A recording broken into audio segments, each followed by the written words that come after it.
Welcome to Intuitive Astrology with Molly McCord. Thank you so much for joining me today as we discuss the astrological energies from October 11th until October 18th, where we are moving into eclipse energies. Plus, we have Mars entering Scorpio, and we'll see the Sun and Mercury both in Libra conjunct the South Node. So there is a lot going on this week around moving forward, turning the corner, and looking at what needs to be closed out, released, finalized, what you're ready to reassess or unload. There's big decisions here. And this is a time to make the decisions that are in alignment with what you've been intending, what you desire, and what your truth is now that supports your full growth and potential. So this is where you could have kind of these interesting reverberations. I'm seeing it as these energies pulsing in and out of our auras that we're feeling and sensing. It's like, okay, the energy comes in, and do I accept this? Do I want this? Is it true for me? Or do I pulse it out and release it, complete it? It's over. It's no longer a part of my energy field. It isn't part of my journey. It's not what I'm actively or consciously choosing. Libra season brings up choices. It brings up both sides of an issue, of a topic, of a possibility. It's a very contemplative energy that we also need to discuss. We need to move the energy from our mind out as we speak. There is a verbal strength with Libra, especially with Mercury in Libra and the Sun in Libra. And so it's a really important time to speak what you need to say. And that could simply be to yourself. Talking to yourself in the car, in the kitchen, as you're vacuuming, talking to yourself as you're going about your world, going about your day. And I don't mean thinking to yourself, I mean talking, where you're energetically moving something, because there's a lot of power in hearing your own words.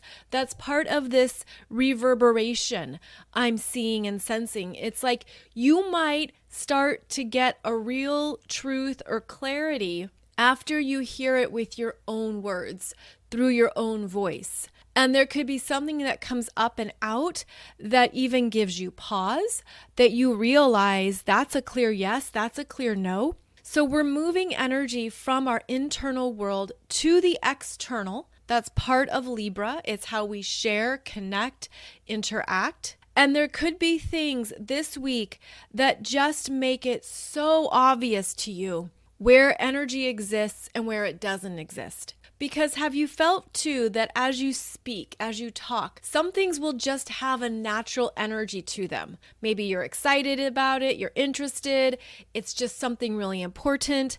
And then there's a dialogue that will carry on. Whereas by contrast, if you're not energized by something, if it doesn't feel good, if you're not resonating with it, your energy starts to sink. So the power of your voice is quite strong right now. And it's going to help with the decision making, with the choices, because it's going to give you an energetic checking in point to not only what you're thinking, but how it really feels when you take it outside of your head, you take it outside of your mind. And this is one of the energetic tools I'm strongly feeling this week. And it certainly relates to this eclipse energy. And it does relate as well to really getting more to the heart of something, the truth of it. And that's part of the energy shift as Mars moves into Scorpio. Mars enters Scorpio on October 11th, and this is a sign that Mars is strong in. He is one of the co-rulers of Scorpio. And as soon as Mars moves into Scorpio, he makes an immediate trine to Saturn retrograde in Pisces, hanging out there at 0 degrees.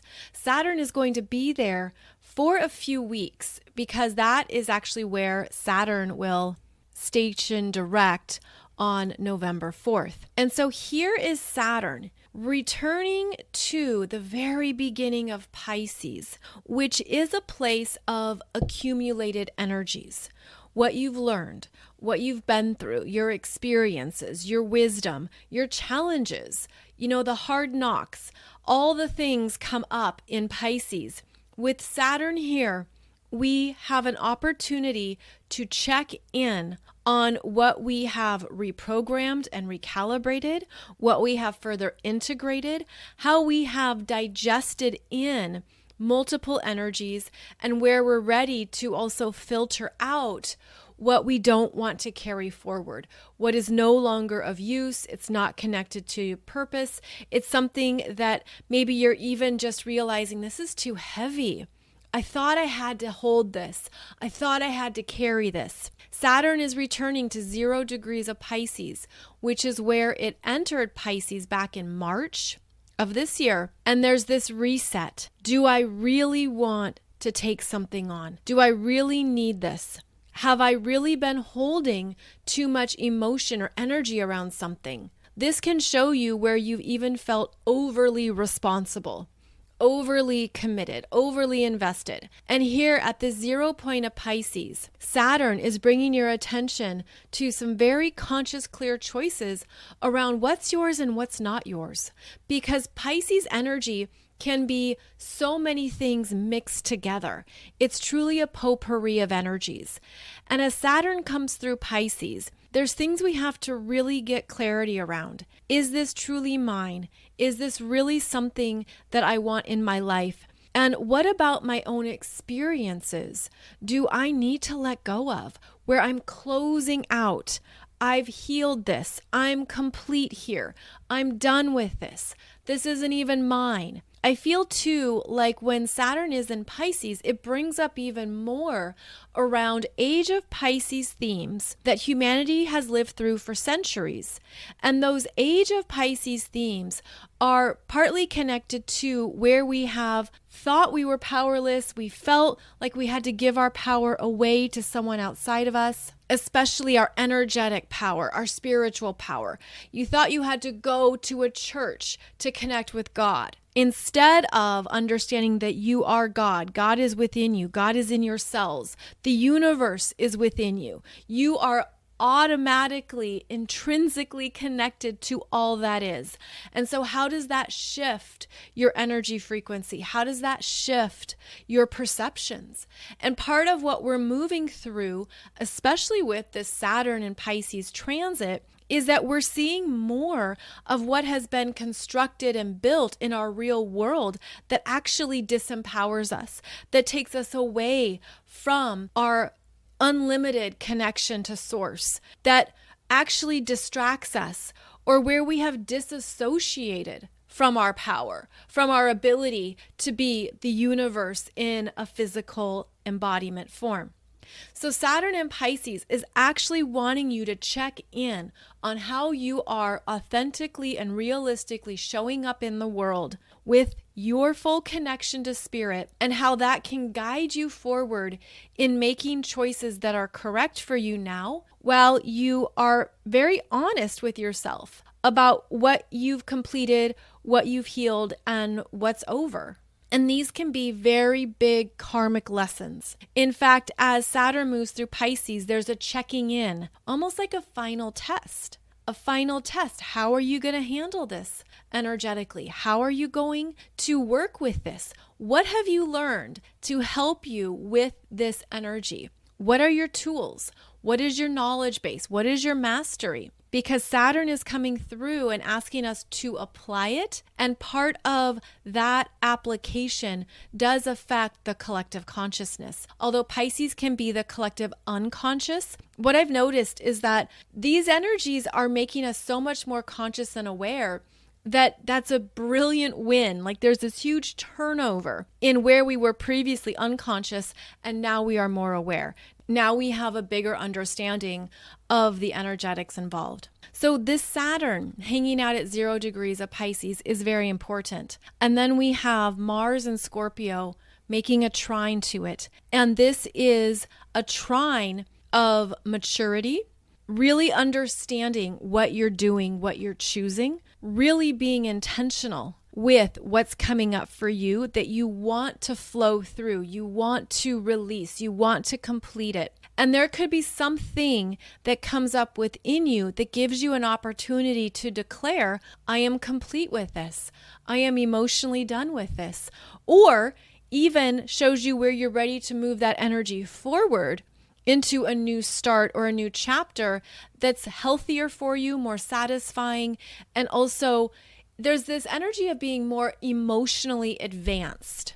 That's what I'm feeling. There's an emotional maturity, but it's like an advancement where you could look at some things and do your own internal comparison of previously, I would have felt like this in a situation. I would have felt like XYZ in this situation. But now I've healed, I've moved through it, I've worked with my emotional body, and now I feel more neutral, more clear, more detached, more emotionally advanced, which is based on your own subjective experiences, because we all have our own emotional worlds that we're working with, that we're moving through, the way that we run energy. You know, if you have a lot of water in your chart, if you have a lot of planets or points in the water signs, then you would be someone who runs emotional energy more often, which is different than if you have, for example, a lot of air energy in your chart. Then it would be much more intellectual or cerebral energy that you would connect and run through your energy systems. So with this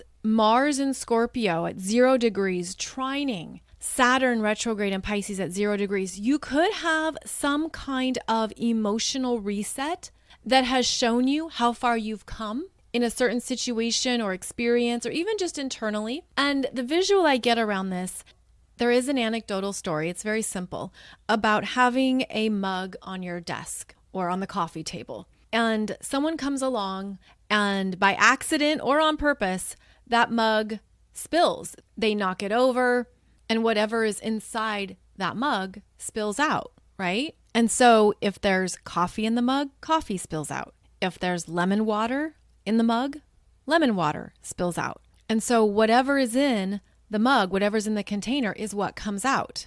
Stay with me here. This relates to our energy vessels. And when something happens to you, whatever you're feeling comes out. Whatever you're holding, whatever you're experiencing internally spills out. And so if you, as the mug, are holding anger, animosity, you're frustrated, you're pissed off, that's what's going to come out. That's what you're expressing. You're expressing your own energy, your own feelings, your own process. Whereas if you are feeling peaceful, calm, your heart is happy, your life is good, things are moving along, well, you're probably not going to spill out any kind of venom or hurt or anger. Rather, whatever comes out of you, whatever spills out of you reflects your internal world. So if you're feeling good, then maybe you're going to spill out glitter or a very lovely chamomile tea. And Mars in Scorpio reveals what you're feeling inside, what you're really truthfully feeling, that you're actually embodying internally until it comes out. Mars in Scorpio reveals what is coming out based on where we're at, what we're really working through, what's going on within us. It's very similar as well to that phrase, hurt people, right? If someone's feeling hurt, if they're pissed off, if whatever is going on for them, that's what they're communicating. That's what they're blurting out. That's what they're spewing. That's their energy. Whereas if you're not in that energy as well, you have a very different response. You wouldn't connect to that. You wouldn't be interested. You're off in your own land, in your own world. So Mars in Scorpio brings up what is happening within you internally. And for some people, that could be that they're spilling a lot of mud or tar or heavy energies, right? So this is where we have an opportunity to check in on what you're holding emotionally, energetically, and especially related to your fears, your worries, your level of stress, because Mars in Scorpio will stir that up, will spew that out. But as it makes a trine to Saturn, there's a reality check. What do you really want to do? with this expression? How do you really want to take action in a way that serves you, that's best for you? So Mars in Scorpio can show up in many ways, but the extremes of it are, it reveals everything that's unconscious, unacknowledged, damaging, painful, that whole spectrum. Or it could show you where you're determined, you're clear, you're passionate, you know what you want, and you're going to go for it. And so this is a week to be very aware of what you're spilling, what you're sharing, what you're putting out there, and to take ownership of it, to understand that that is your energy. It couldn't be otherwise. It is your energy. And what are you going to do with it? How is it going to serve you? How is it going to support you? And how are you going to even harness some things that might be uncomfortable at first, but chances are there's a smoother way to move through it, or there's a way to flow through it that supports you and doesn't get things too extreme or too stirred up. Because you know when that mug spills, it can make a huge mess. And I feel like Mars and Scorpio can be messy when it's not conscious, when it's not intentional, when it's just, throwing energy all over the place. It's chaotic and it doesn't even matter, right? It can just be way too much. So there's something here about coming into your emotional body, checking in with what you're feeling, sensing, what is going on within you, and working with this trine to Saturn and Pisces that wants to help move it along responsibly and reasonably. As Mars enters Scorpio, he will also be in a nice sextile to Venus in Virgo, who is going to also be very connected to what is necessary, what works, what's proper, and also help you cut back. Be ready to detach or step away. Because that Venus in Virgo, she just wants things to be simple, clear. She wants it to work. She doesn't want drama. She doesn't want chaos. She doesn't want her energy attached to any of that. And so this could be a good time to check in on where that energy is running for you. And also, again, to acknowledge where you have emotionally grown or advanced. This also reveals what you've healed. It doesn't get to you. You don't care. You're not interested. Things that no longer even have access to you, or they're not in your energy field. They're just not even something that you're meant to connect with anymore. I feel like there could be a powerful breakthrough here in your own emotional advancement and internal world around how you've grown, how you've alchemized, and also what you have reclaimed powerfully. Now, keep in mind, as Mars moves through Scorpio, this is a transformative journey. And Mars being connected to masculine energy, being connected to the physical body, how we assert ourselves, how we stand up for ourselves, what we really want to engage with, as well as separate ourselves with. All of that comes up with Mars and Scorpio, and it can be very clarifying, where as Mars moves through this energy, he often sees things he doesn't like. And that can be what he doesn't like in himself, what he has outgrown, what he's ready to do differently. It also means he's ready to face some fears. And so that would be one thing to look at with Mars and Scorpio. What are you ready to face? What are you ready to look at so that you can reclaim your power with it? You can also separate out what's yours and what's not yours. The Scorpio energies are going to intensify as we will have Mercury enter Scorpio October 21st and the Sun enter Scorpio October 23rd. So the Scorpio energies are going to ramp up, but right now I feel like there's some kind of intuitive heads up, intuitive download, intuitive insight that the universe is giving you to watch your own energy, to watch your own emotions, and to be in command of them in a way that also acknowledges what is true for you, what you will put your energy towards, and what you absolutely will not. And that is one of the definitive energies of Scorpio, where it's either all in or all out. So after Mars enters Scorpio, trines this Saturn retrograde, then we're really in these eclipse energies. Now, the Libra solar eclipse happens at 21 degrees of Libra in your chart. And I've already done podcasts for you about this energy as well as a chart video on YouTube. So I'm not going to repeat what I've already said in those episodes and videos. But something I do want to bring in is that there are magnetic portals between the Earth and Sun that open up every 8 minutes. We are always in an energetic, synergetic relationship with the Sun. Every 8 minutes, these portals open up. That's the flow from the Sun infusing the Earth's atmosphere. And this is a very important energy to understand because, sure, we know that we live by the sunlight, our lives are determined by it, our circadian rhythms are hooked up to it, but there are literal magnetic portals that open and close every 8 minutes that are even quite mysterious, that isn't fully understood how it works, where they appear, how they appear, but it's part of this ongoing energy dance between the Earth and the Sun. Well, when we have a solar eclipse, the solar eclipse is when the moon moves in front of the sun from our viewpoint here on the planet and blocks out the sun. And this is happening on Saturday, October 14th, and it occurs starting mid-morning and moves through midday into early afternoon, depending on your location on the planet.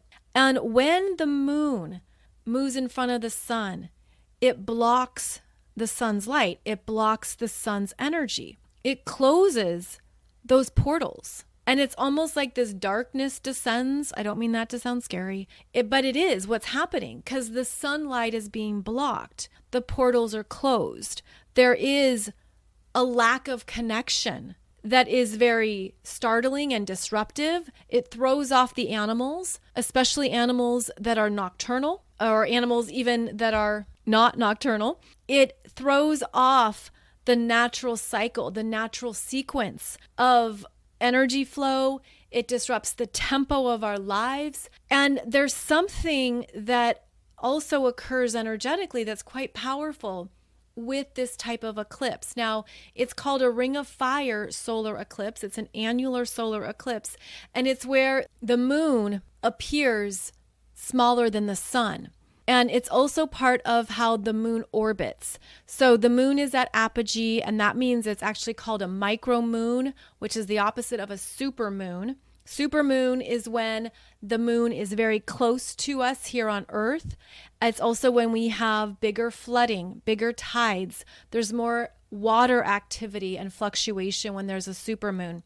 Well, this is a micromoon. It's the furthest away from the Earth that it can be in its lunar orbit, and it blocks the sun, but the sun still appears as that ring of fire. So it's the light behind the darkness. And there is a scorching quality. There is a burning away, a removal. What needs to be removed? What darkness needs to come to light?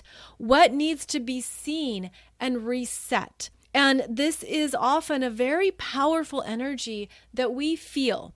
Now, if you're in the path of the Ring of Fire solar eclipse, then of course it's working with you more personally, but it's also working with everyone on the planet in some capacity, simply because of the energy as it emits and gets pulsed out.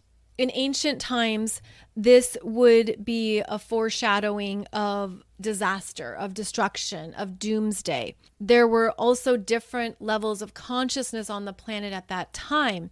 So there would be understandings of this is some kind of omen, this is something from the gods, there's something that is going to occur that could be destructive and bad. Now, we are at a higher consciousness now.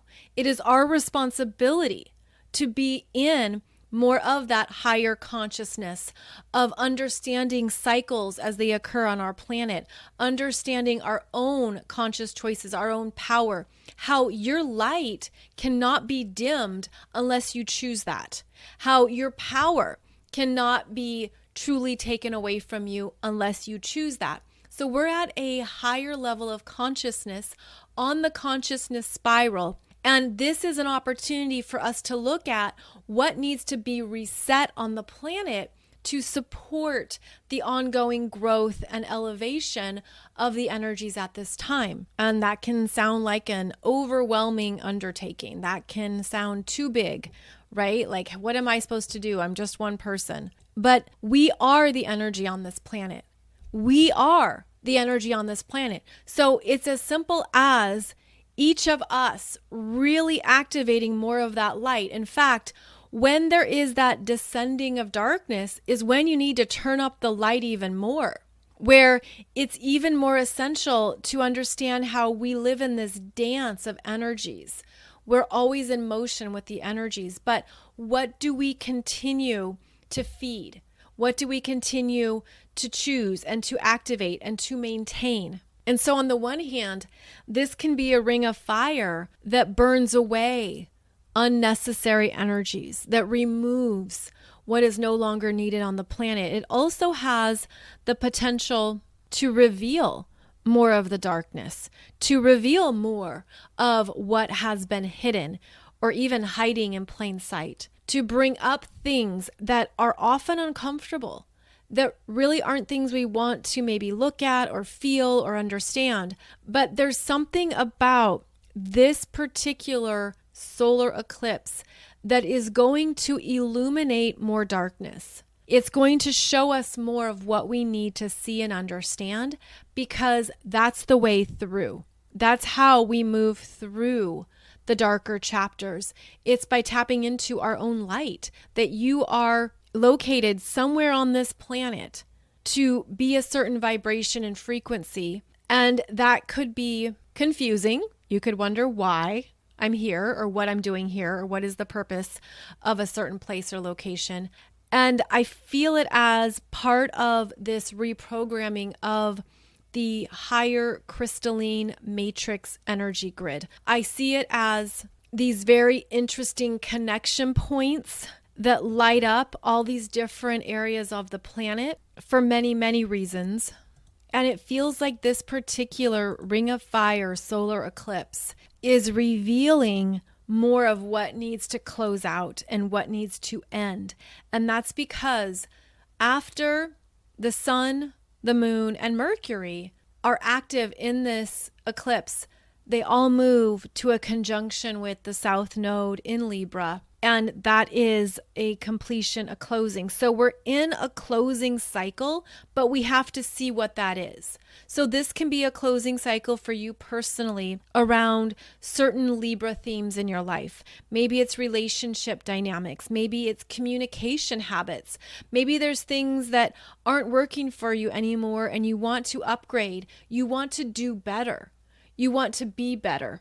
This is a good eclipse to have that intention. I want to be better in my connections, in my partnerships. I want to be better in my communications, perhaps with your colleagues, your parents, your loved ones, whomever. This is simply a time to look at what do you want to improve in how you interact, collaborate, compromise, and share with others, because what's going to come up for you is probably going to show you exactly what either you're ready to let go of and or you're ready to do it better. You're ready to learn some new skills.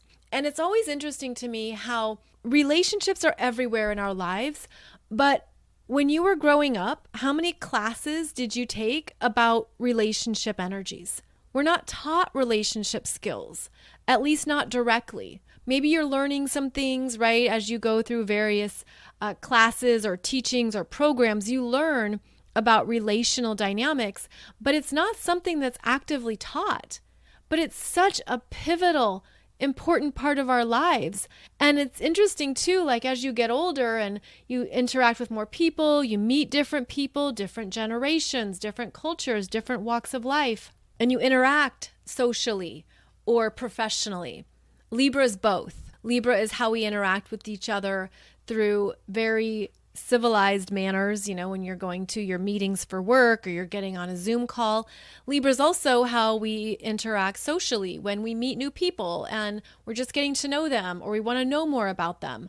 All of these come down to relationship skills. And I feel like there's a lot of potential here, because not only is it about learning and living relationship energies, but then it's dealing with conflict resolution, how you're able to communicate what you need, what you think in a way that someone else can hear, how you're able to make your points clear or stand up for yourself or take a step back and really hear what somebody else is saying, really understand their point of view and how it's going to be different from yours. And Libra is about how we settle those differences, how we negotiate, how we continue to communicate and hear each other. Now, once you enter therapy or you're going into maybe some kind of professional development program, then those things can come up. I know there's other areas where we can be learning relationship skills, but I just think about how important this is for us to live a good, satisfying life, but we're kind of out here learning it as we go,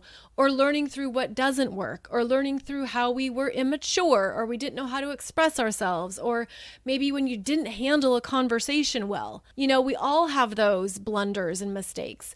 And so then it's how we then up level and require ourselves to grow more, and how we start to show up differently in relations and in communications, because it shows our relationship skills. In fact, it reminds me, I can't believe it was nearly 20 years ago now that I got my master's degree in international relations and diplomacy. And so I would be in a lot of these, grad school classes about diplomacy and diplomatic relations and the different tactics that are used in negotiations, even as simple as how you sit at a table can provide framework for how a discussion is going to go. And it's hard to describe on a podcast, but it really comes down to being intentional with the energy we bring into a space and then how we interact from that energy. So I guess a very easy example is when you sit down to discuss something with somebody, chances are you are across from them, right? They're sitting in front of you, and just like sitting at a table in the restaurant, you're face to face. Well, the dynamic changes when you're sitting next to each other, right? Side by side. That can reassert we're on the same team, we're on the same page, we're in this together. There's also other dynamics where if you're sitting on one side of a table and someone's sitting not across from you, but to the left or to the right of you, then they aren't as confrontational, if you will. It's not as direct. There can be a softer energy. So similar to sitting in a restaurant with a square table and you are sitting on one side and the other person is sitting just to your left, but they're not directly across from you. That's a different energetic dynamic. Again, that can be more like, all right, let's solve this. Let's figure this out without it being confrontational. Not that sitting across from somebody is confrontational all the time, but I'm just saying, like, if you look at how you position yourself in different conversations, it will change how that conversation can be experienced. So yeah, this is very minor, but it's also quite fascinating. And it's something that is practiced visually when there are various presentations, agreements, discussions, important conversations happening, especially in the public eye. The way that it's set up, the way that the dialogue is set up, and where each person is sitting can also communicate the intention or what needs to be worked through and how each party is approaching it.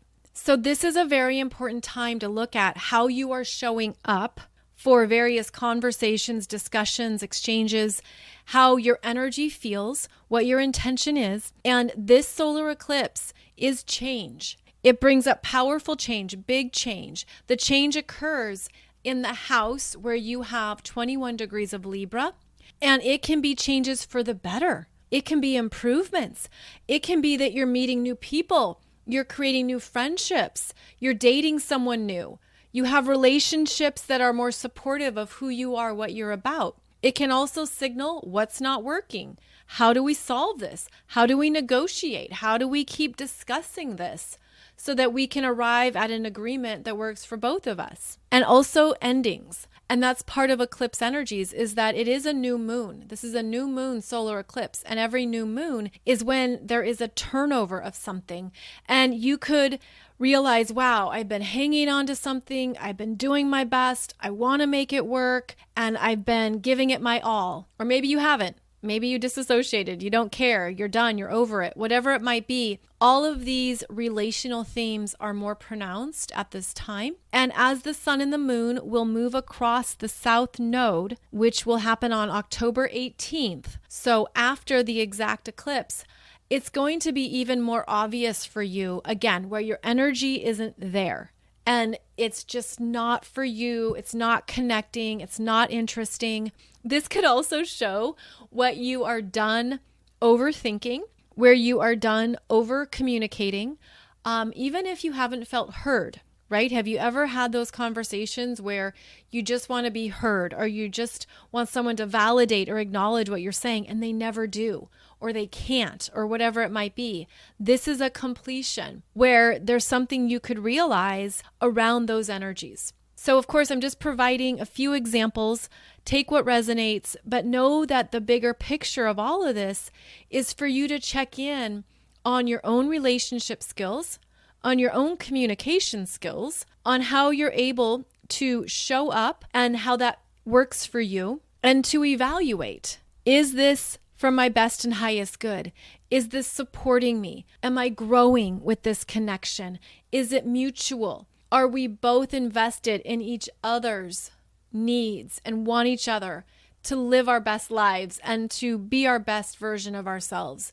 This is a checking in point, because the relationships that are strong get stronger. They get stronger over time. They get stronger with ongoing conversation and commitment and really putting in energy. And then they also fall apart or close out when they serve their purpose and they're no longer for your best and highest good.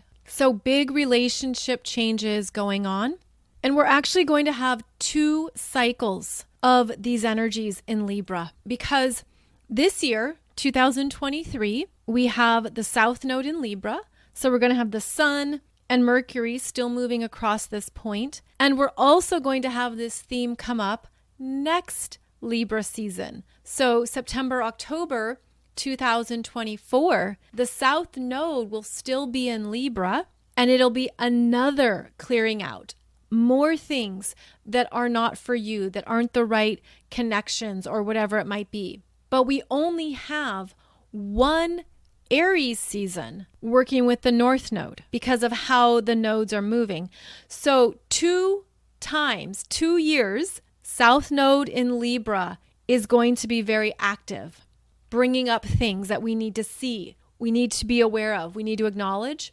But only one Aries season is working with the North Node in Aries. So even though there is this universal focus on growth for Aries planets, for development, for more of your potential, for really tapping into what you want, what matters to you, what new chapters you're ready to begin, it means we're going to have 2 cycles of things clearing out in the Libra areas of your chart.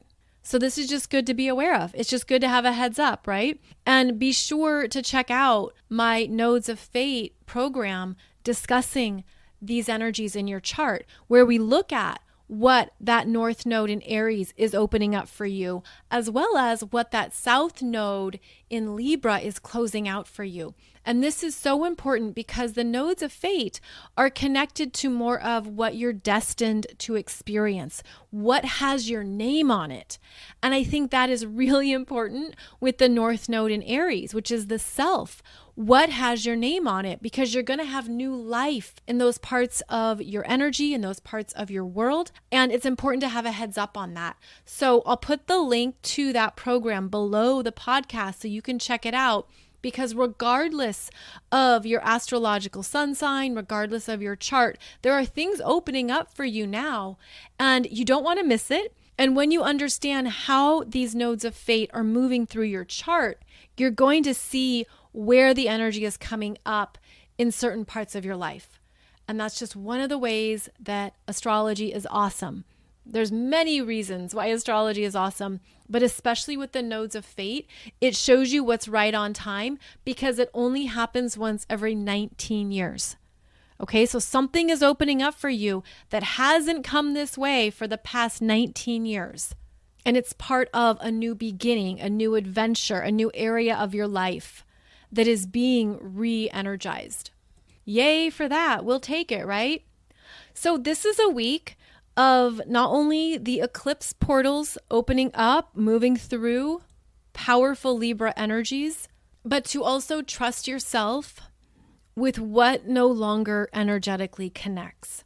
So going back to how I started the podcast, listening to yourself speak, hearing the power and reverberation of your own voice, really tuning in to what you're saying and how that creates and forms your next steps, as well as what really matters to you now. Now, if you have a birthday coming up over this next week, this is a powerful solar return for you. This is a big deal. It's a year of big changes when your birthday occurs during eclipse season. And this is a new moon, right? So new beginnings, potentially in all areas of your life, and new energies to play with, new energies to work with. So it's very important to know that if it's your birthday, and the same is true if your birthday is later on in October, because that means you're also celebrating your solar return during the second Taurus lunar eclipse. And the final thing I want to offer is that with this solar eclipse, really be clear on your intentions, on what you want to manifest, on what you want to develop and grow, because things happen faster with solar eclipses. They amplify the energy. They bring in fast-moving developments. It can be a lot of quick change. It can be a lot that gets stirred up as well. But the universe responds to your frequency. It sees your intention. Your soul understands as well what is for your best and highest good next. So make sure to hold that, write it down, again, speak it out, give it energy, give it power, and it's a beautiful time for those energies to transpire and grow, especially if there's something you want to burn away. Going back to the ring of fire energy, that it will burn away something. If it's something within yourself you don't like anymore, you don't want anymore, if it's something that you're really wanting to transform, perhaps it's something that you've struggled with or you need support, you need help. This is actually an eclipse for that intention because it will show up with the power of that sunlight, with the power of the ring of fire that wants to set ablaze something that you're closing out and ending so that the new light source, the new energies can appear and come in. Now, I do have more to share about this particular eclipse that I'm going to do a video for you on Friday, okay? I'm going to show you some things that I've seen in this eclipse that I want to see what you think about, and also some other stuff that's important to be aware of as we move through eclipse cycles. So that video will be coming out for you on YouTube on Friday. In the meantime, wishing you a beautiful solar eclipse experience, reminding you that your power matters, your light matters, your energy matters, and your consciousness matters. And I hope you feel beautifully supported in whatever that means for you, as well as understanding how big this time on the planet is for all of us. Be sure to check out that Nodes of Fate course as well, and perhaps any other astrology programs I offer, including the Solar Return course, where you can learn about your own solar return chart and what will be unfolding for you over the next 12 months. Thank you so much for your time, energy, and presence. I am grateful to be sharing this journey with you at this time on the planet. Have a lovely week ahead, and I will check in with you again soon with a new podcast every Monday and Wednesday. Take good care, and I'll see you back here soon.